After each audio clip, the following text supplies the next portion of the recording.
الحمدللہ رب العالمین والصلاة والسلام علی سید الانبیاء والمرسلین اما بعد بسم اللہ الرحمن الرحیم اللہم صلی علی محمد وعلی آل محمد وبارک وسلم۔ ناظرین کرام، آپ کو تعلیمات قرآن سیریز میں خوش آمدید کہتے ہیں اور انشاءاللہ آج بھی قرآن حکیم کے ایک پارے کے حوالے سے گفتگو ہمارے سامنے آئے گی اور آج ہم 22 پارے کا مطالعہ آپ کی خدمت میں پیش کریں گے۔ آئیے سب سے پہلے تعارف آپ کے سامنے رکھتے ہیں ہمیشہ کی طرح۔ قرآن کریم کے پارہ نمبر 22 کا مطالعہ یہ آج ہمارے پیش نظر ہے اور سورۃ الاحزاب رکوع نمبر 5 تا سورہ یاسین رکوع نمبر 2 یہ مقامات ہیں جو 22 پارے میں شامل ہیں۔ اسی طرح سورۃ الاحزاب کی آیت نمبر 31 تا سورہ یاسین آیت نمبر 21 یہ وہ آیات ہیں جو اس 22 پارے میں شامل ہیں۔ ان کے حوالے سے گفتگو انشاءاللہ ہمارے سامنے آئے گی۔ تعارف کے بعد چلتے ہیں مقاصد مطالعہ کی طرف، جو باتیں ہمارے سامنے آئیں گی ان کے حوالے سے کچھ باتیں۔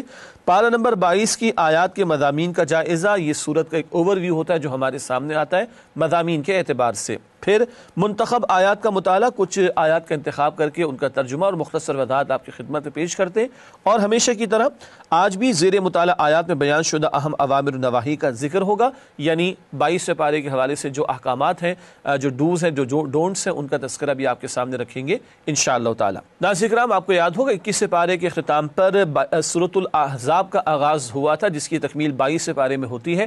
آئیے سورۃ الاحزاب کے مضامین کا تجزیہ پہلے آپ کے سامنے رکھتے ہیں، پھر آیات کا جائزہ بھی آپ کے سامنے پیش کریں گے۔ پہلی 3 آیات سورۃ الاحزاب کی احکامات شریعت پر استقامت کی تلقین، اللہ کا تقوی، اللہ پر توکل، اس حوالے سے رہنمائی تھی۔ پھر آیات 4 تا 6 احکام شریعت کا بیان، یعنی بیوی کو ماں کہہ دیا کر دیتے، ظہار کا مسئلہ، اس کا تذکرہ ہوا، اور منہ بولے بیٹے کو حقیقی بیٹا سمجھتے تھے عرب کے لوگ، اس کی نفی کی گئی ہے۔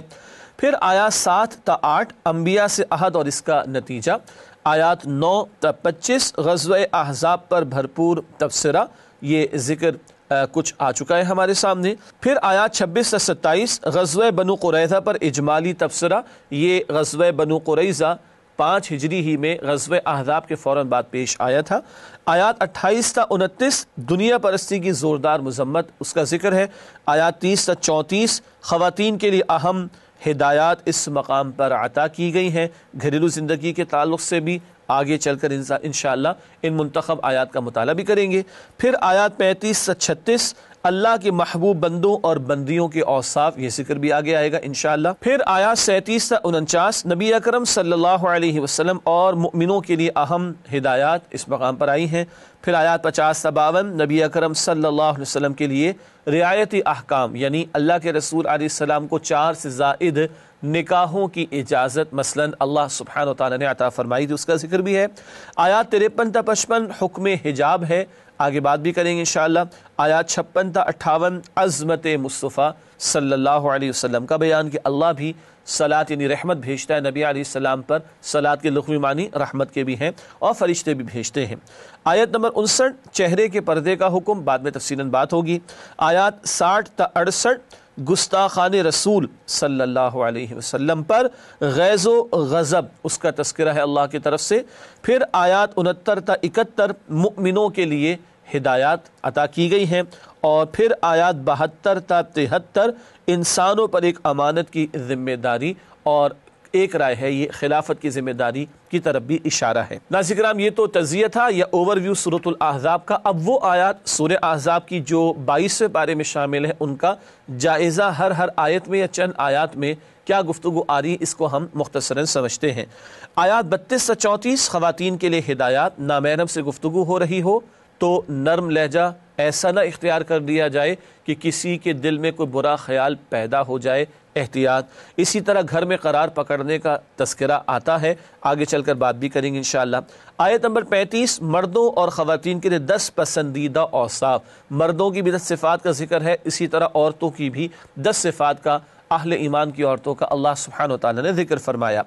آیت نمبر 36 حقیقی مؤمن اور حقیقی مؤمنہ کا طرز عمل، جب اللہ اور اللہ کے رسول نے کوئی فیصلہ فرما دیا تو اب ہمارا اختیار ختم، اب اس کے سامنے اپنے آپ کو جھکا دینا۔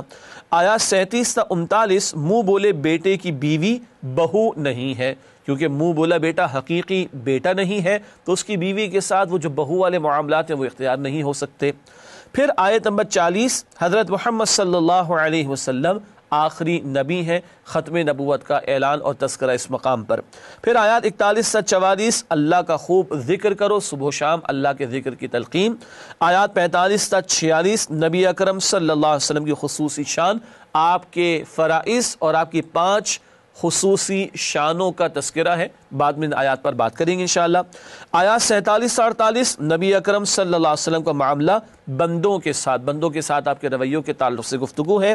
پھر آیت نمبر 49 رخصتی سے پہلے طلاق کے بارے میں حکم، اس کا ذکر آگے بھی کر دیں گے انشاءاللہ تعالی کہ رخصتی ہونے سے قبل اگر طلاق دے دی گئی ہے تو اس صورت میں عدت نہیں ہوا کرتی۔ آیات 50 تا 52 نبی اکرم صلی اللہ علیہ وسلم کے لیے خصوصی معاشرتی احکامات، اور اس میں آپ علیہ السلام کو اللہ سبحانہ و تعالی نے کچھ رعایتیں بھی عطا فرمائی، اشارہ پہلے بھی ہوا تھا۔ آیات 53 تا 54 پردے کا حکم ہے اس مقام پر، اور حجاب کا لفظ اسی مقام پر آیا، بعد میں بات کریں گے انشاءاللہ۔ آیت نمبر 55 محرم مردوں سے پردہ نہیں ہے، نہ محرم کے سامنے زیادہ اہتمام ہے پردے کا ایک خاتون کے لیے محرم کے مقابلے میں۔ آیت نمبر 56 عظمت نبی مکرم صلی اللہ علیہ وسلم، صلاۃ و سلام ان پر پیش کرنے کا حکم بھی اسی مقام پر آیا ہے۔ آیات 57 تا 58 گستاخان رسول صلی اللہ علیہ وسلم پر اللہ لعنت فرماتا ہے۔ پھر آیت نمبر 59 چہرے کے پردے کا حکم، اس آیت پر بھی بعد میں گفتگو ہوگی انشاءاللہ۔ آیات 60 تا 62 گستاخان رسول صلی اللہ علیہ وسلم کی سزا موت ہے، یہ اشارہ اس مقام پر آیا ہے۔ آیات 63 تا 68 یہاں 2 مضامین آ رہے ہیں۔ صرف اللہ ہی جانتا ہے کہ قیامت کب آئے گی، اور دنیا دار قائدین کی پیروی کا برا انجام کیا کچھ آخرت میں ہونے والا ہے، ان کے ساتھ اس کا ذکر بھی ہے۔ آیت نمبر 69 اللہ کے رسول صلی اللہ علیہ وسلم کو ایذا دینے کی ممانعت، یعنی تکلیف پہنچانا، اس سے روکا گیا۔ آیت نمبر 70 تا 71 زبان کی حفاظت سے کئی سعادتیں حاصل ہوتی ہیں، اللہ گناہوں کو بھی معاف فرما دے گا اور اللہ اعمال کی اصلاح بھی فرما دے گا، اللہ غفور بھی ہے، اللہ رحیم بھی ہے۔ آیات 72 تا 73 انسانوں پر ایک امانت کی ذمہ داری، اور ایک رائے ہے کہ یہ خلافت کی ذمہ داری جو بندوں کو دی گئی ہے اس کی طرف بھی اشارہ ہے، واللہ اعلم۔ ناظرین کرام الحمدللہ سورۃ الاحزاب کی وہ آیات جو 22 پارے میں شامل ہیں ان کا ایک جائزہ آپ کی خدمت میں پیش کیا گیا۔ اب سورۃ الاحزاب کی چند منتخب آیات کا مطالعہ آپ کے سامنے رکھیں گے۔ سب سے پہلے جس آیت کا انتخاب کیا گیا بالکل 22 پارے کے آغاز میں یہ آیت ہے، سورہ احزاب کی آیت نمبر 32 نامحرم سے گفتگو میں احتیاط۔ ارشاد ہوا یا نساء النبی لستن کاحد من النساء ان اتقیتن فلا تخضعن بالقول فیطمع الذی فی قلبہ مرض وقلن قولا معروفا۔ ترجمہ، اے نبی کی بیویوں، تم عام عورتوں کی طرح نہیں ہو، اگر تم اللہ سے ڈرنے والی ہو تو کسی نامحرم سے نرم لہجے سے بات نہ کیا کرو، مبادا دل کی خرابی میں مبتلا کوئی شخص کوئی برا خیال کرے، اور معروف طریقے سے بات کیا کرو۔ ناظرین کرام نوٹ فرمائیے گا، اس مقام پر نبی پاک صلی اللہ علیہ وسلم کی ازواج مطہرات سے اولاً خطاب ہو رہا ہے۔ البتہ یاد رہے یہ ہدایات امت کی عورتوں کے لیے بھی ہیں۔ اس کائنات میں پاکیزہ ترین گھرانہ تو رسول اللہ کا صلی اللہ علیہ وسلم، اور عفت اور پاکیزگی کی انتہا پر جو خواتین تھیں وہ ازواج مطہرات تھیں، ان کو خطاب کر کے امت کی عورتوں کو توجہ دلائی جا رہی ہے۔ کیا؟ جب کسی نامحرم سے گفتگو کرنی ہے، کسی خاتون کو ضرورت پیش آ سکتی ہے تو ضرورت کی بات کی جائے، اور انداز میں کوئی ایسی لوچ یا ایسی نرمی نہ آ جائے کہ کہیں کسی کے دل میں کوئی خرابی میں مبتلا ہے اور وہ کوئی برا خیال پیدا کر لے، اس سے احتیاط کرنے کو کہا گیا۔ البتہ فرمایا گیا کہ معروف طریقے سے بات کیا کرو، اگر ضرورت پڑ جائے تو بھلے طریقے پر بات تو ہو، لیکن گفتگو کا انداز ایسا لوچ والا یا نرم نہ ہو کہ کسی کے دل میں کوئی برا خیال کوئی پیدا ہو جائے۔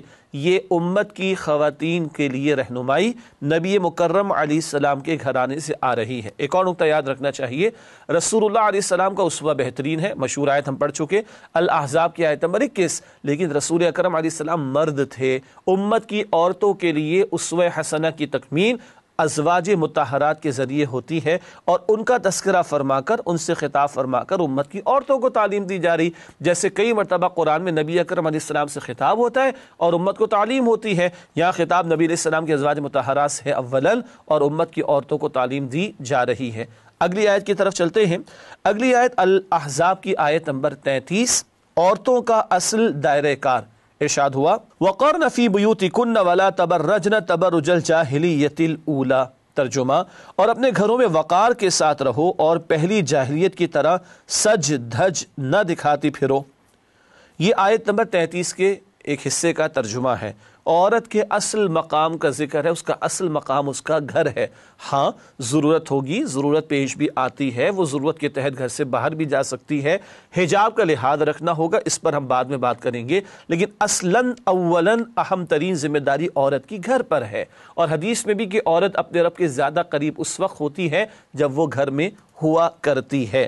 اور بتایا جا رہا ہے کہ پہلی جاہلیت کی طرح سج دھج کر نہ دکھاتے پھرو اور بن سور کر نہ نکلو۔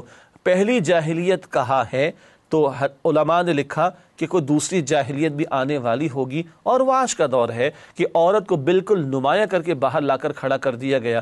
آپ نے کبھی غور فرمایا، ہم مغربی معاشروں کے پروگرامز بھی کبھی دیکھتے ہوں گے یا دیکھتے ہیں، اور معذرت کے ساتھ کچھ لوگوں نے موویز وغیرہ میں بھی کبھی دیکھا ہوگا کہ جناب شدید سردی ہے اور ایک صاحب جو ہے، صاحب مرد، وہ پورے سوٹ کے اندر ہیں، ٹائی بھی کس کر باندھی ہوئی ہے، مفلر بھی پہنا ہوا ہے اور ہیٹ بھی پہنا ہوا ہے، پورا جسم چھپا ہوا ہے، اور ساتھ محترمہ چل رہی ہیں معذرت کے ساتھ نیم عوریہ لباس کے اندر۔ کیا اس کو سردی نہیں لگتی ہوگی؟ اللہ اکبر کبیرہ، اتنا نمایاں کر دیا جائے، معاذ اللہ۔ کبھی گورباچوف نے کہا تھا، USSR کا جو پریزیڈنٹ تھا، کہ ہمیں ایک ایسی تحریک چلانی چاہیے کہ جس عورت کو ہم گھر سے باہر لے آئے اس کو اس کے اصل مقام گھر تک کیسے لے جایا جائے۔ یہ فطری بات ہے، اللہ نے گھر کی ذمہ داریوں کے لیے عورت کو حوصلہ دیا ہے، صلاحیتیں دی ہیں، اور گھر سے باہر کے کاموں کے اعتبار سے، عمومی اعتبار سے مرد کو حوصلہ اور جسمانی مشقتیں برداشت کرنے کا حوصلہ عطا کیا ہے۔ یہ ہے عورت کی اصل ذمہ داری۔ ماؤں کی گود میں ہی اللہ کے نیک بندے پلتے ہیں، اور نیپولین بھی کبھی یہ کہہ دیا کرتا ہے، دنیا داری کی بات چلے ٹھیک ہے کر لیتے تھوڑی سی دیر کے لیے، کہ تم مجھے بہترین مائیں دو، میں تمہیں بہترین قوم دینے کو تیار ہوں۔ تو آج اگر یہ ماں اپنا اصل کردار ادا کرے گی تو واقعتاً مستقبل کی نسل، ایک ذمہ دار نسل ہمیں میسر آ سکے گی۔ ناظرین کرام، اس کے بعد اگلی آیت نمبر 36 کا انتخاب کیا گیا سورۃ الاحزاب کی، اطاعت الہی اور رسول صلی اللہ علیہ وسلم، یعنی اللہ کی اطاعت اور اللہ کے رسول علیہ السلام کی اطاعت کی تلقین ہے۔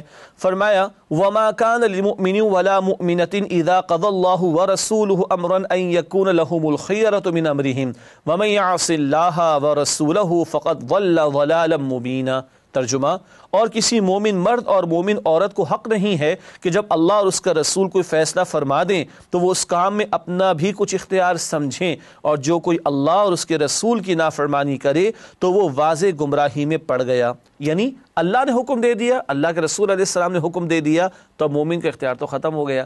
اللہ مالک ہے ہماری جان کا بھی، جی، اور اس کا حکم بالاتر رہے۔ اور سورہ احزاب کی آیت نمبر 6 میں پڑھ چکے، نبی علیہ السلام ایمان والوں کے نزدیک ان کی جانوں سے بڑھ کر بھی عزیز اور محترم ہیں۔ تو جب اللہ اور اللہ کے پیغمبر نے کوئی فیصلہ دے دیا، ان کا ایک حکم سامنے آ گیا، تو اب میری اور آپ کی چوائس ختم ہو گئی، اب تو عمل ہی کرنا ہے اور اپنے آپ کو جھکانا ہے۔ یہ ہے مؤمنانہ شان جو مطلوب اہل ایمان سے اللہ اور اس کے رسول علیہ السلام کی اطاعت کے تعلق سے۔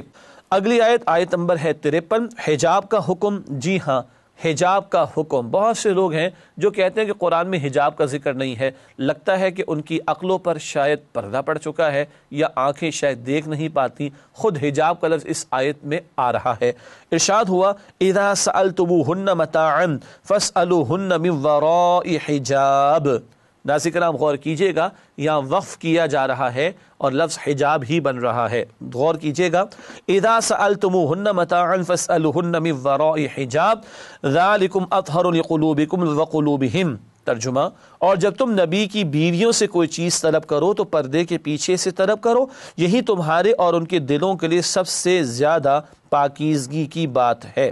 یہ آیت نمبر 53 کا ہوا ترجمہ، اور اولین یہ خطاب ہوا صحابہ کرام سے۔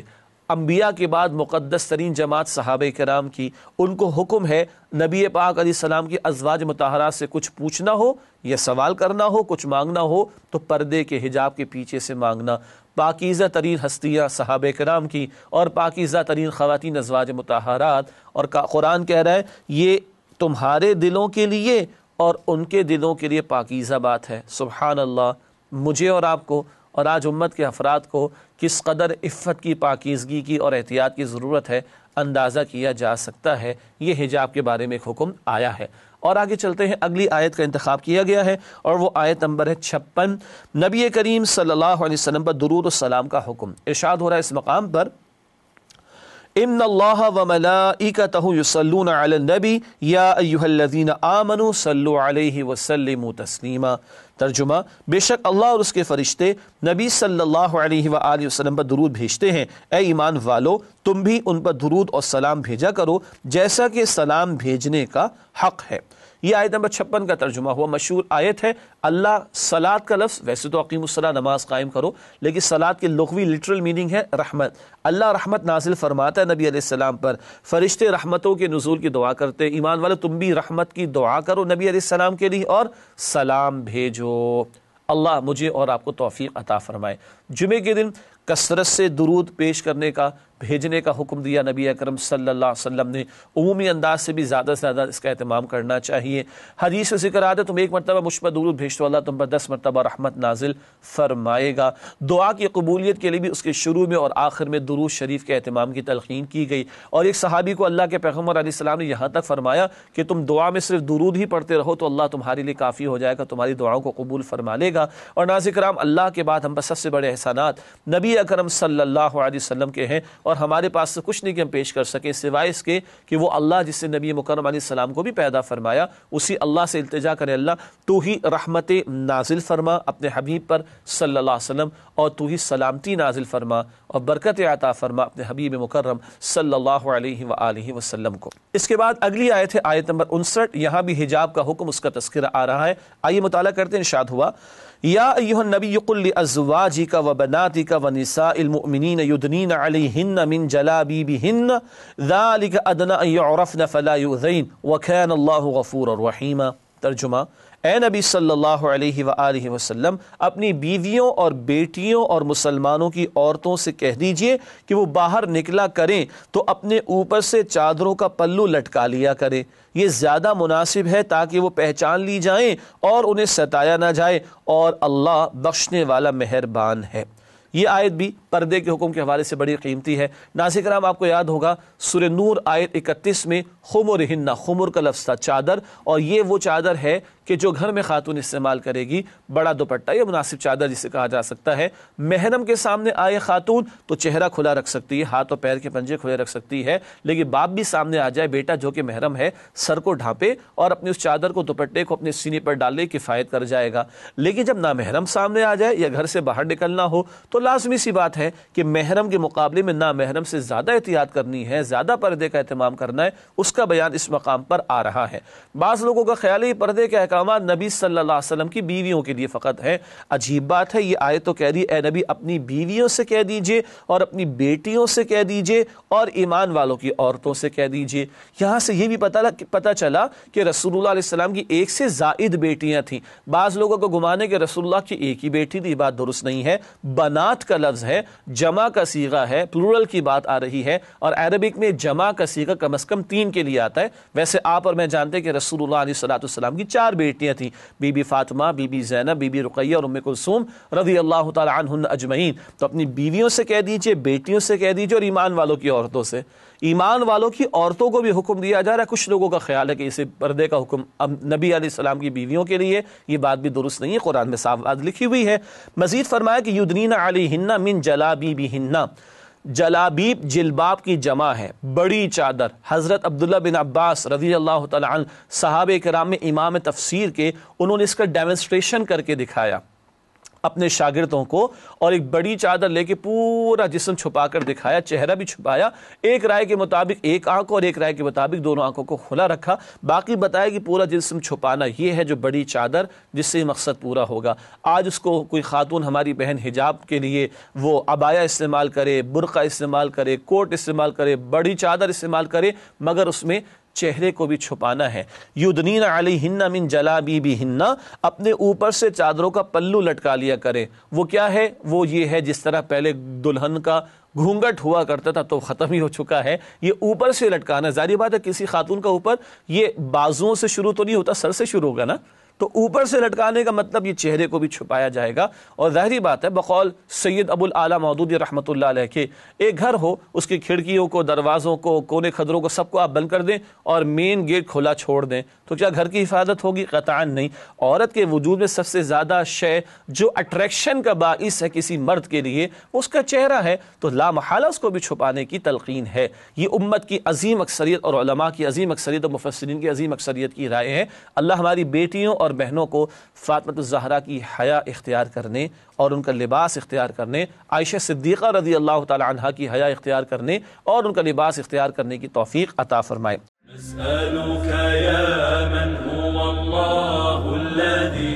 سورۃ الاحزاب کے حوالے سے گفتگو کسی درجے میں مکمل ہوئی۔ اب آغاز کرنا چاہیں گے سورہ سبا کا، البتہ ہمیشہ کی طرح ربط سورت پہلے پیش کریں گے اور پھر نئی سورت کا آغاز ہوگا۔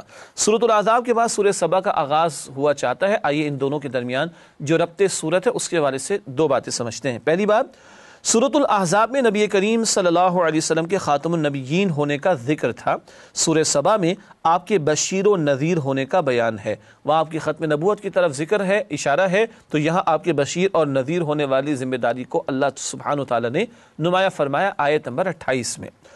سورۃ الاحزاب میں منافقین کے اعتراضات کا بیان تھا، سورہ سبا میں مشرکین مکہ کے اعتراضات کا ذکر ہے۔ اور نوٹ کیجئے گا سورہ احزاب مدنی صورت ہے، تو منافقین مدنی دور میں تھے، ان کے اعتراضات کا ذکر ہے، معاذ اللہ کہہ رہا ہوں ان کے اعتراضات کرنے پر۔ اور سورہ سبا مکی صورت ہے، چنانچہ وہاں مشرکین مکہ کے اعتراضات کا ذکر ہمارے سامنے آتا ہے۔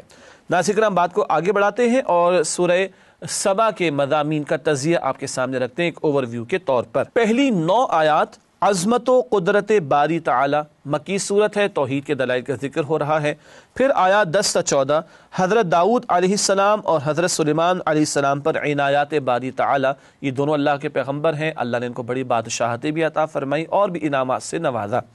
آیات 15 تا 21 قوم سبا کی ناشکری، داؤد علیہ السلام، سلیمان علیہ السلام تو شکر گزار بندے تھے، ان کا ذکر ہوا ہے، البتہ قوم سبا ایک ناشکری قوم تھی، ان کی ناشکری کا ذکر ہوا ہے۔ آیات 22 تا 30 مشرکین کی گمراہیوں کی زوردار نفی۔ پھر آیات 31 تا 33 گمراہ قائدین کی پیروی کا حسرت ناک انجام، ان کی پیروی کرنے والے کل حسرتیں کریں گے کاش ان کے پیچھے نہ چلے ہوتے۔ آیات 34 تا 39 مالداروں کی گمراہی کی اصلاح، وہ لوگ مال و دولت کی محبت میں مبتلا ہوتے ہیں، ان کی اصلاح کی طرف توجہ دلائی گئی ہے۔ اور آخر میں آیات 40 تا 54 شرک کرنے والوں پر اتمام حجت، کہ کوئی دلیل تمہارے پاس شرک ہے نہیں، جانتے بوجھتے تم یہ گمراہی پر اڑے ہو، تو کل اس کا نتیجہ بھی عذاب کی صورت میں تمہارے سامنے آئے گا۔ ناظرین کرام، اس کے بعد چلتے ہیں سورہ سبا کے مضامین کے جائزے کی طرف، یعنی تجزیے میں ہم اوور ویو آپ کے سامنے رکھتے ہیں، جائزے میں ایک ایک یا دو آیات کا تجزیہ اور ان کا ایک مضمون آپ کے سامنے رکھا جاتا ہے۔ سورہ سبا کا جائزہ، پہلی 2 آیات عظمت باری تعالی، اللہ کی حمد و ثنا اور اس کی تخلیق کے شاہکار، اس کا ذکر ہے۔ آیات 3 تا 6 ظہور قیامت، قدرت باری تعالی کا مظہر، جس اللہ نے زمین و آسمان کو پیدا کیا اس کے لیے قیامت کو برپا کرنا اور بندوں کو دوبارہ زندگی عطا کرنا کوئی مشکل کام نہیں ہے۔ آیات 7 تا 9 آخرت کا انکار کرنے والوں کے لیے دھمکی۔ آیات 10 تا 11 حضرت داؤد علیہ السلام پر اللہ کا فضل، ان کے ہاتھ پر اللہ نے لوہے کو نرم کر دیا تھا، اور ہاں حدیث میں ذکر آتا ہے کہ داؤد علیہ السلام ہاتھوں سے کماتے تھے، رزق حلال کا اہتمام فرماتے تھے۔ آیات 12 تا 13 حضرت سلیمان علیہ السلام پر اللہ کی عنایات، بڑی بادشاہت عطا فرمائی، ہوا پر بھی حکمرانی عطا فرمائی، سبحان اللہ، جنات پر بھی کنٹرول عطا فرمایا، اللہ اکبر، یہ عنایات کا ذکر ہوا ہے۔ آیت نمبر 14 حضرت سلیمان علیہ السلام کے وصال کا دلچسپ واقعہ، بیت المقدس کی تعمیر کا انہوں نے حکم دیا تھا اور ایک وہ کرسی پر ٹیک لگائے بیٹھے تھے، اسی کیفیت میں ان کے وصال کا معاملہ ہوا، لیکن کافی عرصے کے بعد ان کا جو جسم تھا وہ زمین کی طرف گیا۔ جنات کو تو بعد میں پتہ چلا، وہ جنات جن کے بارے میں لوگ سمجھتے تھے یہ غیب کے جاننے والے ہیں، وہ جنات بھی کہنے لگے اگر ہمیں پہلے پتہ چلتا تو اتنا لمبا ہمیں کام کرنے کی نوبت نہ آتی۔ اس میں بڑی حکایت ہے، بڑی حکمت ہے، بڑی تفصیل ہے، مگر موقع ابھی نہیں بیان کا۔ آیات 15 تا 19 ناشکری کا انجام، اللہ سبحانہ وتعالیٰ نے قوم سبا کا ذکر کیا کہ اللہ نے بڑی زراعت دی تھی، بڑی کھیتی دی تھی، لیکن جب نافرمانی کی تو اللہ نے ان کے کھیت ان سے واپس لے لیے اور جھاڑیاں پیدا ہو گئیں اور بد مزہ قسم کے میوے ان کے ہاں پیدا ہونے لگے۔ آیات 20 تا 21 ابلیس کی بات صحیح ثابت ہوئی، اس سے کبھی کہا تھا سورہ الاعراف میں ذکر آتا ہے کہ اکثر لوگ ناشکری پر اڑ جائیں گے. اللہ تعالیٰ کہہ رہے ہیں کہ ہاں اس کی بات ثابت ہو گئی. اللہ تعالیٰ ہمیں محفوظ رکھے. مگر یہ وہ لوگ ہیں جنہوں نے خود شیطان کے راستے کو اختیار کیا، ورنہ جو اللہ کے بندے بن کر رہیں وہ شکر گزاروں میں شامل ہوتے اور وہ اللہ کے مقرب ہوتے ہیں، اور شیطان سے اللہ ان کی حفاظت فرماتا ہے. آیات 22 تا 23. کیا فرشتے انسانوں کے کام آ سکتے ہیں؟ قطعاً نہیں. فرشتے بھی اللہ کی مخلوق، اللہ کے حکم کے پابند ہیں. آیات 24 سے 27. معبود وہ ہے جو رزق دیتا ہے، جب رازق اللہ ہے تو عبادت بھی اسی کی جائے گی. آیت نمبر 28. نبی کریم صلی اللہ علیہ وسلم تمام انسانوں کی طرف رسول ہیں. وما ارسلناک الا کافۃ للناس بشیرا ونذیرا. اے نبی علیہ السلام، ہم نے آپ کو تمام انسانوں کے لیے بشیر اور نذیر بنا کر بھیجا. آیات 29 تا 30. عذاب کا وعدہ کب پورا ہوگا؟ یہ ہر درمی پر اڑے ہوئے کفار کہتے تھے کب آئے گا عذاب، کب آئے گا عذاب. بتایا جا رہا ہے عذاب اپنے معین وقت پر آئے گا، تو مہلت سے فائدہ اٹھا کر اپنی آخرت کو سنوارنے کی کوشش کر لو. آیات 31 تا 33. دنیا دار قائدین کی پیروی کا انجام. اندھے بہرے بن کر لوگوں کے پیچھے چل پڑے اور پھر گمراہ ہو گئے، اور کل حسرت کریں گے اللہ ایک موقع اور عطا فرما دے دنیا میں جانے کا، مگر کوئی فائدہ نہ ہوگا. ہم بھی دیکھ لیں کس کو آج ہم نے اپنا قائد اور رہنما اور بڑا اور لیڈر بنایا ہوا ہے، گمراہ قسم کے لوگوں کو یا اللہ کے نیک بندوں کو. آیات 34 تا 39. اللہ کی قربت مال و اولاد سے نہیں نیک اعمال سے ملتی ہے. یہ بات آگے بھی بیان کی جائے گی. اللہ کے ہاں مال کی بنیاد پر کسی کی حیثیت نہیں، بلکہ نیک اعمال اور نیکیاں ہیں جو کام آنے والی ہیں. آیات 40 تا 42. مشرکین شیطانوں کی عبادت کرتے ہیں. اللہ اکبر. اللہ کو چھوڑ کر کسی اور کی ماننا، کسی اور کے پیچھے لگنا، یہ اس کی عبادت ہے. اور شیطان کی عبادت یہ نہیں کہ معاذ اللہ کسی نے رکوع سجدہ کیا ہو، اس کو شیطان کی بات ماننا یہ شیطان کی عبادت قرار دی جا رہا ہے. تو دیکھنے کی ضرورت ہے ہم اتھارٹی اللہ کو مانتے ہیں کسی اور کو. آیات 43 تا 45. شرک کرنے والوں کی ہٹ دھرمی. اڑے ہوئے ہیں، جانتے بوجھتے حق کو رد کر رہے ہیں اور حق قبول کرنے پر آمادہ دکھائی نہیں دیتے. آیات 46 تا 50. سمجھانے کا دلسوز اسلوب. تمہاری خیر خواہی چاہتے ہیں اللہ کے پیغمبر صلی اللہ علیہ وسلم، تمہاری قوم میں سے ہیں، تمہیں سمجھاتے ہیں. عربوں میں سے تھے، اولین مشرکین مکہ کو سمجھا رہے ہیں اور اللہ کی طرف بلا رہے ہیں، تمہارے ساتھ ہمدردی کرتے ہوئے تم ہو کے مان کے نہیں دیتے. آیات 51 تا 54. عذاب آنے کے بعد توبہ قبول نہ ہوگی. مہلت سے پہلے یعنی مہلت ختم ہونے سے پہلے فائدہ اٹھا لیا تو اٹھا لیا، لیکن مہلت ختم عذاب آ جائے تو پھر توبہ قبول نہیں ہوتی. اللہ تعالیٰ مجھے اور آپ کو محفوظ رکھے. الحمدللہ مسلمان ہیں اور مہلت ہماری بھی کچھ باقی ہے، پتہ نہیں کب یہ ابھی ختم ہو جائے. اس سے پہلے اللہ مجھے اور آپ کو سچی توبہ کی اور ہمارے اعمال کی اصلاح کی توفیق عطا فرمائے. ناظرین کرام، الحمدللہ سورہ سبا کی آیات کا جائزہ آپ کی خدمت میں پیش کیا گیا. اب چلتے ہیں منتخب آیات کے مطالعے کی طرف. منتخب آیات کے مطالعے کے حوالے سے سورہ سبا میں سے ایک ہی آیت کا ہم نے انتخاب کیا ہے، آئیے اس کا مطالعہ کریں، اور وہ ہے آیت نمبر 37. اس کا تذکرہ بھی ہوا. قرب الہی کے ذرائع. ارشاد ہو رہا ہے وما اموالکم ولا اولادکم باللتی تقربکم عندنا زلفا الا من آمن وعمل صالحا فاولئک لهم جزاء الضعف بما عملوا وهم فی الغرفات آمنون. ترجمہ: اور تمہارے مال اور اولاد ایسی چیز نہیں کہ تمہیں ہمارا مقرب بنا دیں، ہاں ہمارے مقرب وہ ہیں جو ایمان لائے اور نیک اعمال کرتے رہے. ایسے ہی لوگوں کو ان کے اعمال کے سبب دگنا بدلہ ملے گا اور وہ امن کے ساتھ جنت کے بالا خانوں میں رہیں گے. یہ آیت نمبر 37 کا ہوا ترجمہ. کیا بتایا جا رہا ہے؟ مال اولاد کام آنے والی شے نہیں، نیک اعمال کام آنے والے ہیں. ہاں حلال پہ مال کمائیں، جائز میں خرچ کریں، اجر بھی ملے گا. اولاد کو نیک بنائیں، صدقہ جاریہ بنائیں، ثواب ہی ثواب ملے گا. نقطہ نظر کلیئر رہے، اصل عبادات اور اصل نیکیاں اللہ کی فرما برداری کی روش کے ساتھ جو کچھ ہم نے کیا وہ اصل پونجی ہے. مال، اولاد، اسباب، فیم، قدرت، طاقت، اتھارٹی، کرسی، اس کی بنیاد پر کسی کی کوئی ویلیو اللہ کے نگاہوں میں نہیں ہے.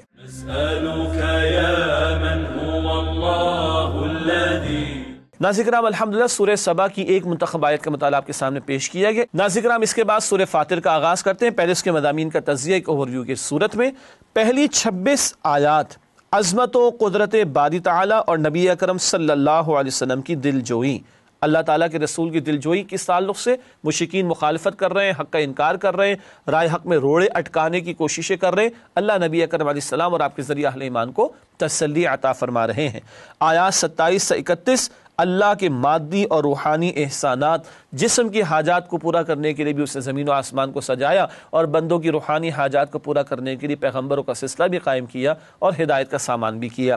آیات 32 تا 37 شکر گزاری اور ناشکری کا انجام بیان ہوا ہے۔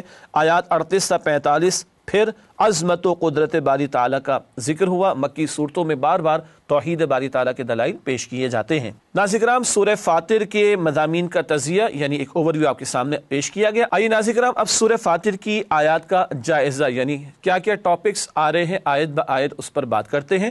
سورہ فاطر کی آیات کے جائزے میں سب سے پہلے پہلی 4 آیات کا بیان اللہ کی قدرت کے مظاہر، اللہ کی حمد و ثنا کا بیان، اور اللہ سبحانہ و تعالیٰ نے فرشتوں کو بنایا 2 پر والے، 3 پر والے، 4 پر والے بھی، اور حدیث میں ہے کہ جبریل امین علیہ السلام کے 600 پر ہیں۔ اللہ اکبر۔ آیات 5 تا 7 دنیا اور شیطان کے فریب سے بچو، بتایا گیا شیطان تمہارا دشمن ہے، تم بھی اس کو دشمن سمجھو اور دشمنی اختیار کرو۔ آیت نمبر 8 بد نصیبی کی انتہا، برائی پر فخر کرنا، یہ پرلے درجے کی گمراہی ہے کہ گناہ کر کر اس میں انسان فخر جتائے، معاذ اللہ۔ آیت نمبر 9 زمین کو زندہ کرنے والا تمہیں بھی زندہ کرے گا، مردہ زمین کو اللہ زندگی دیتا ہے، تمہارے مردہ ہو جانے کے بعد وہی تمہیں زندگی دوبارہ عطا کرے گا۔ آیت نمبر 10 عزت قرآن کے ذریعے ملے گی، اللہ کے کلام کو تھامو گے اللہ دنیا اور آخرت دونوں کی بھلائیاں عطا فرمائے گا۔ آیت نمبر 11 ہر انسان سراپا اللہ کے اختیار میں ہے، بس عمل کا اللہ نے تھوڑا سا موقع دیا، ورنہ تو یہ وجود بھی اللہ ہی کے اختیار میں ہے نا، ورنہ سفید بال کسی کو پسند ہے، غور فرما لیجئے گا۔ اگلی آیت، آیت نمبر 12 دریا و سمندر اللہ کی نعمت و قدرت کے شاہکار، جن سے تم تازہ گوشت مچھلیوں کی صورت میں بھی حاصل کرتے ہو اور چیزیں بھی۔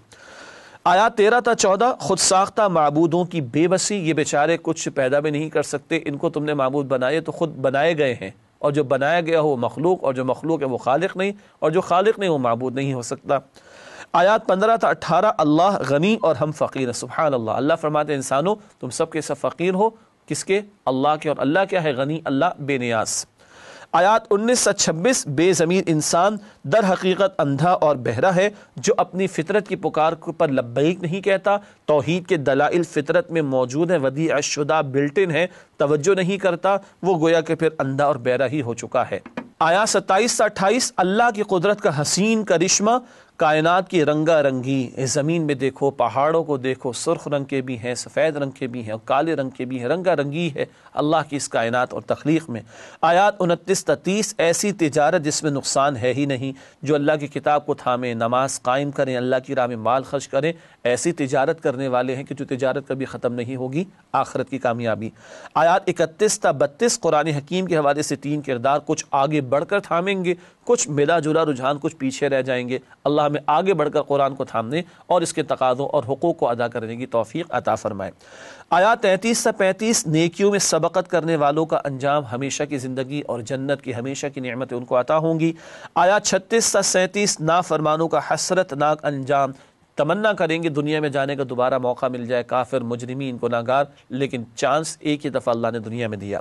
آیات 38 تا 39 گھاٹے کا سودا مت کرو، یہ عارضی دنیا کے چکر میں پڑ کر ہمیشہ کی آخرت کی زندگی کو فراموش نہ کرو۔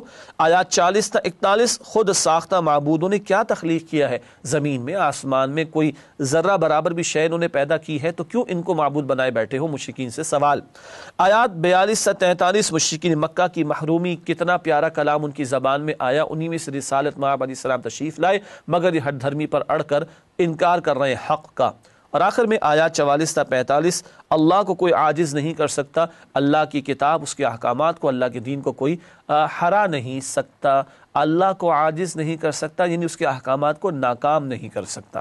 ناظرین کرام الحمدللہ سورہ فاطر کی آیات کا جائزہ بھی آپ کے سامنے رکھا گیا۔ اب چند منتخب آیات کا مطالعہ سورت کے تعلق سے پیش کریں گے۔ سب سے پہلے آیات 5 تا 6 دنیاوی زندگی اور شیطان کا دھوکہ، ارشاد ہو رہا ہے یا ایھا الناس ان وعد اللہ حق فلا تغرنکم الحیاۃ الدنیا ولا یغرنکم باللہ الغرور ان الشیطان لکم عدو فاتخذوہ عدوا انما یدعو حزبہ لیکونوا من اصحاب السعیر۔ ترجمہ، لوگو اللہ کا وعدہ سچا ہے تو تمہیں دنیا کی زندگی دھوکے میں نہ ڈال دے اور نہ دھوکے باز شیطان تمہیں فریب دے، بے شک شیطان تمہارا دشمن ہے تو تم بھی اسے دشمن ہی سمجھو، وہ اپنے پیرووں کے گروہ کو بلاتا ہے تاکہ وہ دوزخ والوں میں سے ہو جائیں۔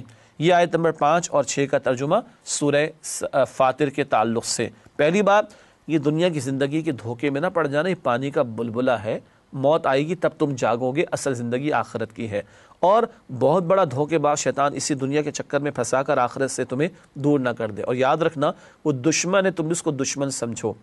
24 گھنٹے پچھلے ذرا جائزہ لے لیں، ہم نے کتنی مرتبہ شیطان کو یاد رکھا کہ وہ دشمن ہے اور اس سے ہمیں بچنا ہے اور اللہ کی پناہ میں آنے کی التجا بھی کرنی ہے۔ کیا واقعی ہم اسے اپنا دشمن مانتے ہیں؟ ناظرین کرام، اس کے بعد اگلی آیت جس کا انتخاب کیا گیا وہ آیت نمبر 10 ہے۔ عزت کے لیے پاکیزہ بات اور عمل دونوں ضروری ہیں۔ ارشاد ہو رہا ہے، من کان یرید العزت فللہ العزت جمیعا الیہ یصعد الکلم الطیب والعمل الصالح یرفعہ۔ ترجمہ، جو شخص عزت کا طلبگار ہے تو عزت تو سب اللہ ہی کی ہے، اسی کی طرف پاکیزہ کلمات چڑھتے ہیں اور نیک عمل ان کو بلند کرتا ہے۔